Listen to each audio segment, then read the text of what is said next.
សួស្តីបងប្អូនទាំងគ្នាបាទបងប្អូនដែលត្រូវការប្រភេទរថយន្ត Kia Sonet បាទឥឡូវយើងមានពណ៌ថ្មីចូលមកស្រីចុងក្រោយបងប្អូនណាបាទអញ្ចឹងបងប្អូនដែលចាប់អារម្មណ៍តម្លៃពិសេសបងប្អូនណាថែមជូនកាត$10,000បងប្អូន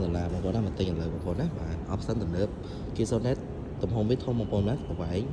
1.7 ម៉ែត្របងប្អូនណា1.7 ម៉ែត្រជាងបងប្អូនណាបាទអញ្ចឹងទៅតឹងមុខកាត់វាធំបាទទៅតឹង4 ម៉ែត្រមួយជាងអញ្ចឹងបណ្ដោយវាក៏វែងដែរបាទហើយវាបច្ចេកពីចម្ងាយ option វាខាងក្នុងគឺទំនើបបងប្អូនណាវាមានកៅអីអូតូបាទនេះជាអីអូតូបាទពុកជាក់សងខាងបាទឡាឆាច cruise control បាទចុះចំណោតភ្លើងតម្លាក់ចុះខ្ពស់ទៀតវាមានទាំងអស់បងប្អូនណាបាទហើយអ្វីពិសេសបើកដំបូងបងប្អូនណាបាទហើយកុំអីប្រភេទស្បែកជាកូនភ្លើង counter digital មានត្រៃមក screen ធំអាចបើ Apple CarPlay តែអូតូបានណាទំហំវា 10.25 អ៊ីងបងប្អូនណាបាទតែអ្វីដែលពិសេសតម្លៃ 20,000 ជាងមានសិនជាក្រោយបាទ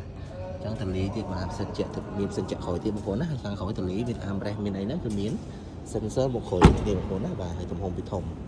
បាទនេះពណ៌ប្រផេះនេះស្អាតទេពណ៌កន្លងប្រផេះស្រីថ្មីមាន sensor ក្រោយ2មក4អញ្ចឹងទាំងអស់6គ្រាប់បាទចឹងបងប្អូនចាប់អារម្មណ៍តាក់ទងមើលគ្រាប់បាទហ្នឹងហើយស្អាតខ្ញុំមានគ្រប់ពណ៌បងប្អូនណាចឹងបងប្អូនដែលត្រូវការតាក់ទងមកខ្ញុំបានណាបាទតម្លៃល្អបាទ promotion ច្រើនជាងបងប្អូនបាទចឹងបងប្អូនដែលត្រូវការតាក់ទងមកបានបងប្អូនណា option ខ្ពស់បាទអរគុណច្រើនបងប្អូនអ្នកគ្នា